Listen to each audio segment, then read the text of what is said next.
Arupa study point YouTube channel को नवम श्रेणीर छात्र छात्री माननकु स्वागत।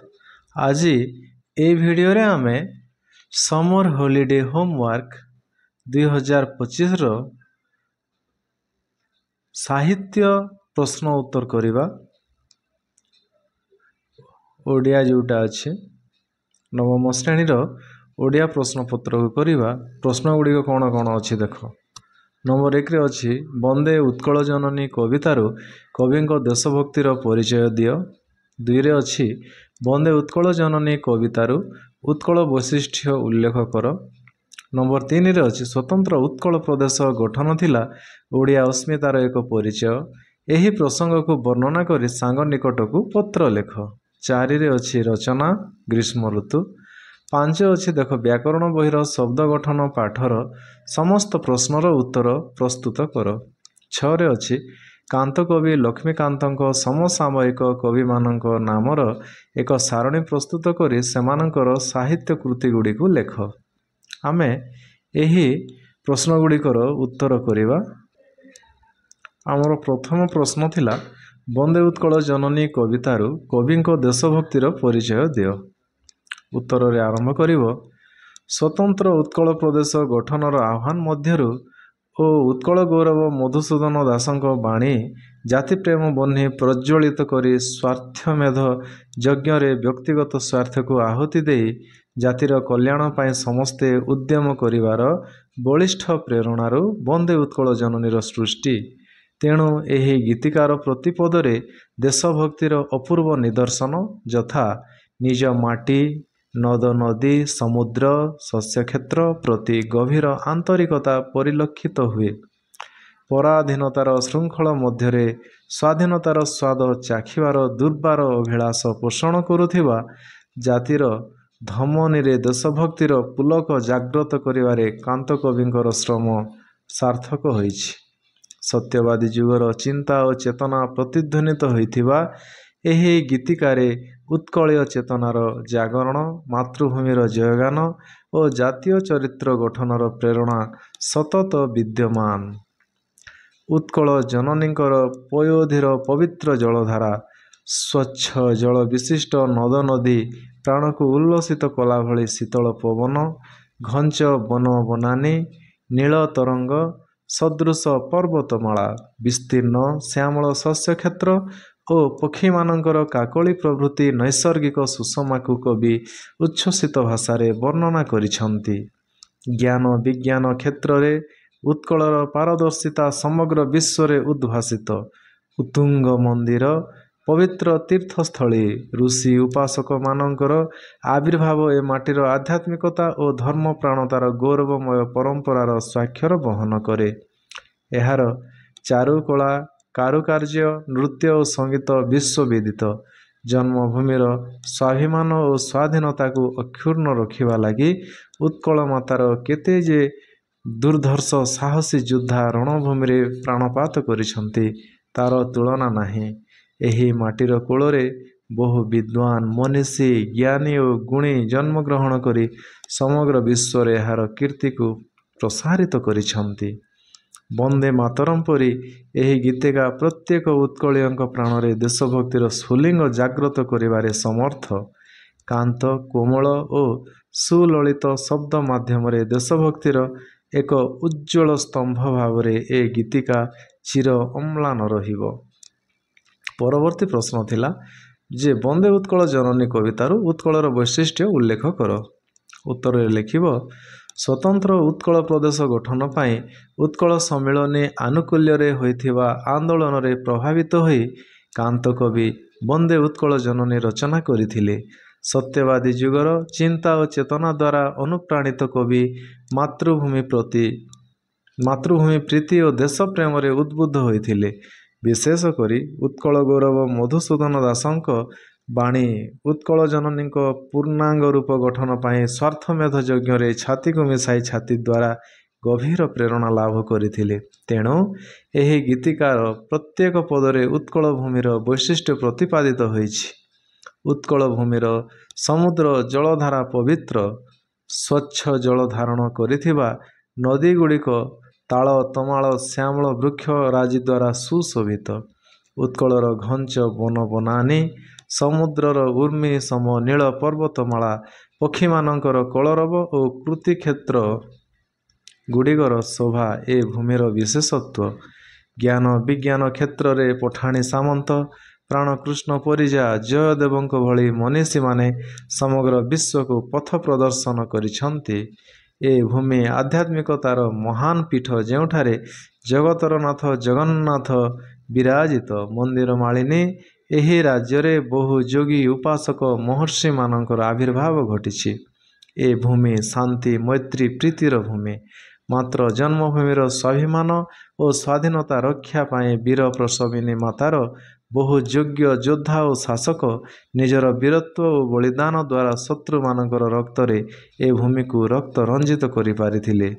କବି ଶ୍ରେଷ୍ଠ ବିଦ୍ୱାନ ଓ ମନୀଷୀମାନେ ଏ ପବିତ୍ର ଭୂମିରେ ଜନ୍ମଗ୍ରହଣ କରି ନିଜର ତ୍ୟାଗପୂତ ଜୀବନ ଦ୍ୱାରା ଏ ମାଟିକୁ ଧନ୍ୟା ବରେଣ୍ୟା ଓ ଅନିନ୍ଦ୍ୟା କରିପାରିଛନ୍ତି। ଏହି ସବୁ ବୈଶିଷ୍ଟ୍ୟତା ବର୍ଣ୍ଣନା କରି କବି ଉତ୍କଳ ପ୍ରାଣତାର ପରିଚୟ ପ୍ରଦାନ କରିଛନ୍ତି।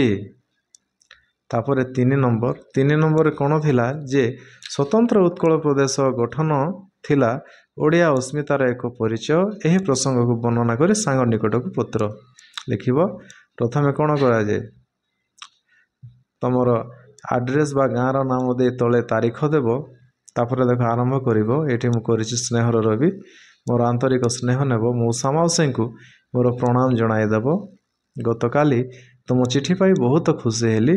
ମୁଁ ଆଜି ତୁମକୁ ଉତ୍କଳ ପ୍ରଦେଶ ଗଠନ ଓ ଏହା ଓଡ଼ିଆ ଅସ୍ମିତାର ପରିଚୟ ସହ ଜଡ଼ିତ କିଛି କଥା ଲେଖୁଛି।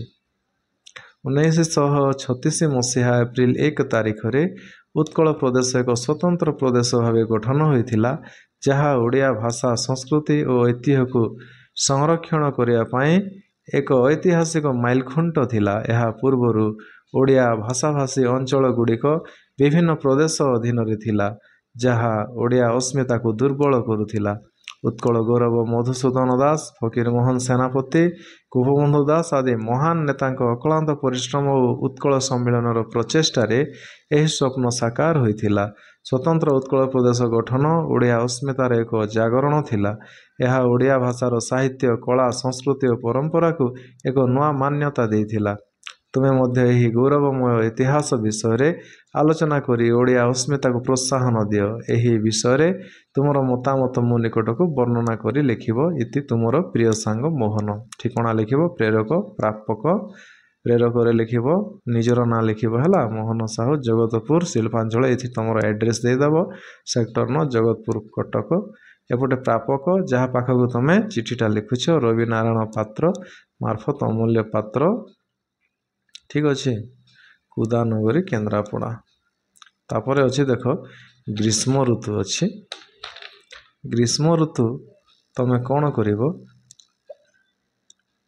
କୌଣସି ରଚନା ବହିରୁ ଲେଖିଦେଲେ ମଧ୍ୟ ହେବ। ମୁଁ ସ୍କ୍ରୋଲ୍ କରିଦେଉଛି, ତୁମେ ନିଜେ ୟାକୁ ପଢ଼ି ଲେଖିନେବ।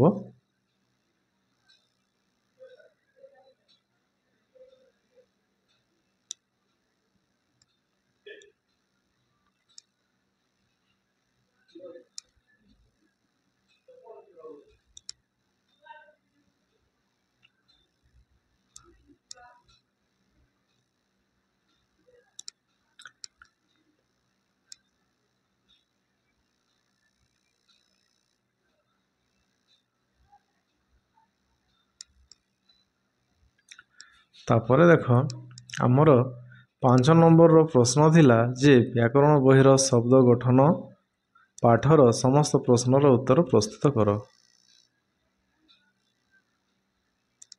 ଏ ହେଉଛି ଆମ ବ୍ୟାକରଣ ବହିର ପ୍ରଶ୍ନୋତ୍ତର।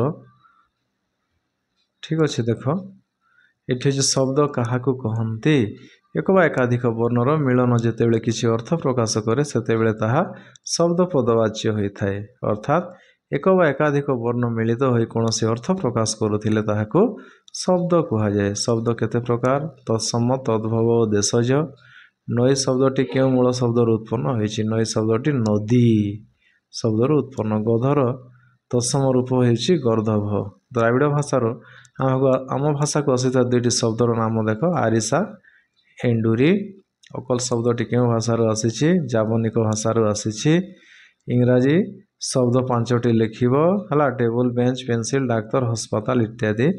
ନମ୍ବର 8ରେ କ'ଣ ଅଛି? ଲିଙ୍ଗ ପରିବର୍ତ୍ତନ କର। କିଶୋର, କିଶୋରୀ, ବଧୂ, ବର, ବଗୁଲି, ବଗ, ପିତା, ମାତା, ସ୍ୱାମୀ, ସ୍ତ୍ରୀ କରିବ। ବଚନର ସଂଜ୍ଞା କ'ଣ? ଆମେ ଯେଉଁଥିରୁ ବ୍ୟକ୍ତି ବା ବସ୍ତୁର ସଂଖ୍ୟା ବାବଦରେ ଜାଣୁ ତାକୁ ବଚନ କୁହାଯାଏ। ପୁତ ଆଉ ପୁତ। ପୁତ ହ୍ରସ୍ୱ ଉକାର ଥିଲେ ପୁତ୍ର ବା ପୁଅ, ଆଉ ଦୀର୍ଘ ଉକାର ଥିଲେ ତାକୁ ପବିତ୍ର କୁହାଯାଏ। କୃପଣର ବିପରୀତ ଶବ୍ଦ କ'ଣ? ବଦାନ୍ୟ। ଠିକ ଅଛି। କୃପଣର ବିପରୀତ ଶବ୍ଦ ବଦାନ୍ୟ କରିବ। ନିଜନ୍ତ ଓ ଜଅନ୍ତ ମଧ୍ୟରେ କ'ଣ ପ୍ରଭେଦ ଅଛି? ନିଜନ୍ତ ମୂଳ ଧାତୁ ସହିତ ଣିଚ ପ୍ରତ୍ୟୟ ଯୋଗ କରାଯାଇ ଗଢ଼ା ଯାଇଥିବା ଧାତୁକୁ ନିଜନ୍ତ ଧାତୁ କୁହାଯାଏ। ମୂଳ ଧାତୁ ପ୍ଲସ୍ ଣିଚ ସମାନ ନିଜନ୍ତ ଧାତୁ। ସ୍ଥା ଯୋଗ ଣିଚ ସ୍ଥାପି, ପଠ ଯୋଗ ଣିଚ ପାଠି ଇତ୍ୟାଦି। ଠିକ ଅଛି।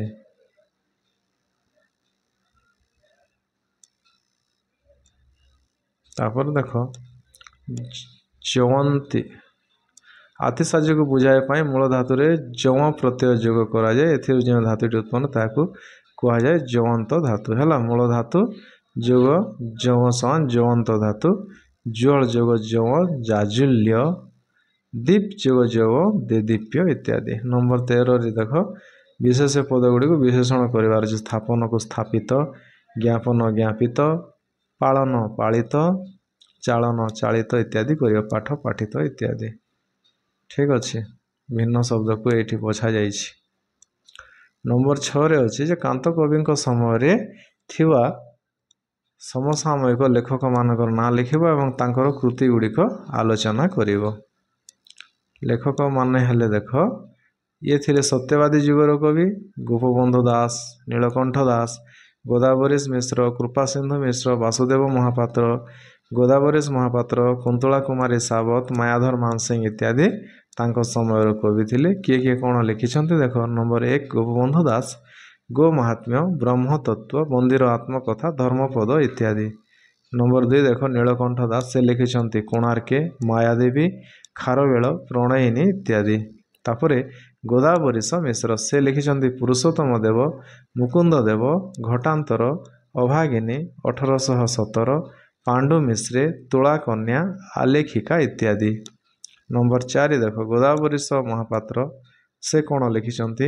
ବାଣପୁର, ପ୍ରଭାତ କୁସୁମ, ମେଲାଡିହ, ଉଠ କଙ୍କାଳ, କଣ୍ଟା ଓ ଫୁଲ, ବଙ୍କା ଓ ସିଧା, ଏବେ ମଧ୍ୟ ବଞ୍ଚିଛି, ନୀଳ ମାଷ୍ଟ୍ରାଣୀ, ମୁଁ ଦିନେ ମନ୍ତ୍ରୀ ଥିଲି, ବିଦ୍ରୋହ, ମନ୍ଦିର ମାୟା, ବୀର ଯୁବକ ଇତ୍ୟାଦି। ତାପରେ ଦେଖ କୁନ୍ତଳା କୁମାରୀ ସାବତ, ସେ ଲେଖିଛନ୍ତି ଅଞ୍ଜଳି, ଅର୍ଚ୍ଚନା, ଉଚ୍ଛ୍ୱାସ, ଭ୍ରାନ୍ତି, ପରଶମଣି, କାଳୀବୋହୂ, ପ୍ରେମ ଚିନ୍ତାମଣି, ରଘୁ ଅରକ୍ଷିତ, ନଅତୁଣ୍ଡି ଇତ୍ୟାଦି। ତାପରେ ମାୟାଧର ମାନସିଂହ, ତାଙ୍କର ଲେଖା ଗୁଡ଼ିକ ହେଲା ଧୂପ, ହେମଶସ୍ୟ, ପୂଜାରିଣୀ, ଜେମା, ସାଧବ ଝିଅ, କୋଣାର୍କ ଇତ୍ୟାଦି। ଏପରି ଭାବରେ ୟାକୁ ତମେ ପରିସମାପ୍ତି କରିବ।